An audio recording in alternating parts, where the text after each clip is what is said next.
नीला toilet के लिए। અત્યારની યુવા પેઢીનું માઇન્ડ વોશ કરવું કેટલું બધું આસાન થઈ જાય છે એ હું તમને આ વિડીયોની અંદર કહીશ કે થોડા ટાઈમ પહેલાં એક પાર્ટી ઊભી કરવામાં આવે છે જેનું નામ હોય છે CJP કોકરોચ જનતા પાર્ટી.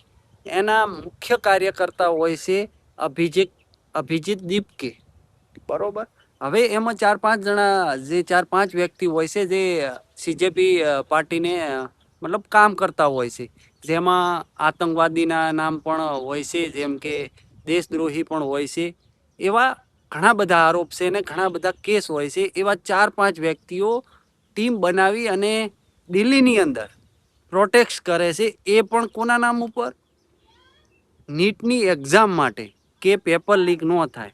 અને જ્યારે એ પ્રોટેક્શની વાત આવે છે ત્યારે એની અંદર ઘણા બધા માણસો એવા હોય છે કે જે હિન્દુ દેવી દેવતાઓને ખરાબ બોલે છે, PM મોદીને પણ ગાળ્યું દે છે, ઇન્ડિયન આર્મીને પણ ગાળ્યું દે છે, અને પછી એમના પર હુમલો કરવામાં આવે છે. અને ઘણી બધી દેશની વસ્તુઓ ઉપર, દેશની જે ઘણી બધી બગીચા છે એવું તોડફોડ કરવામાં આવે છે, કેમેરા તોડફોડ કરવામાં આવે છે, અને નામ આપવામાં આવે છે નીટની એક્ઝામ માટે લડી રહ્યા સ્ટુડન્ટોને. હવે તમે વિચાર કરી લો કે એની અંદર એક્ઝામની કોઈ પણ વાત નથી થતી, બસ જાતિ, ધર્મ અને દેશ વિરુદ્ધ નારા બોલવામાં આવે છે. આટલી જ વાર લાગે છે યુવાઓને માઇન્ડ વોશ કરવામાં. બાકી એની અંદર ઘણા બધા આર્મી જવાનોને પણ મારવામાં આવે છે, BSF જવાનોને પણ મારવામાં આવે છે, અને એક પોલીસ લેડીનું મતલબ હત્યા થઈ જાય છે એની અંદર, મતલબ મારપીટની અંદર. પછી જે દોડની અંદર મતલબ મરી જાય છે.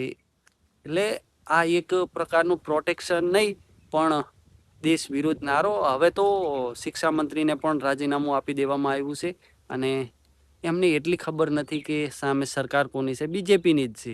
તો વિચાર કરી લો કે સામે પણ BJP જે શિક્ષા મંત્રી છે એ મૂકવાના છે, અને મૂકી પણ દીધા છે. હવે બધાને ખબર જ છે, એટલે વધારે ચર્ચા કરવાની જરૂર નથી.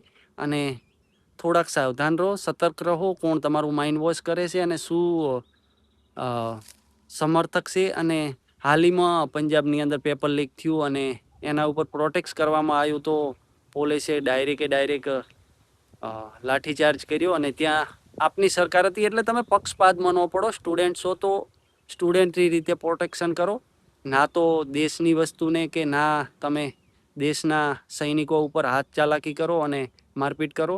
વ્યવસ્થિત રીતે જો બધાએ પ્રોટેક્ટ કર્યું હોત તો દેશના હરેક નાગરિક તમને સપોર્ટ આપોત. બાકી જય શ્રી રામ, જય માતાજી.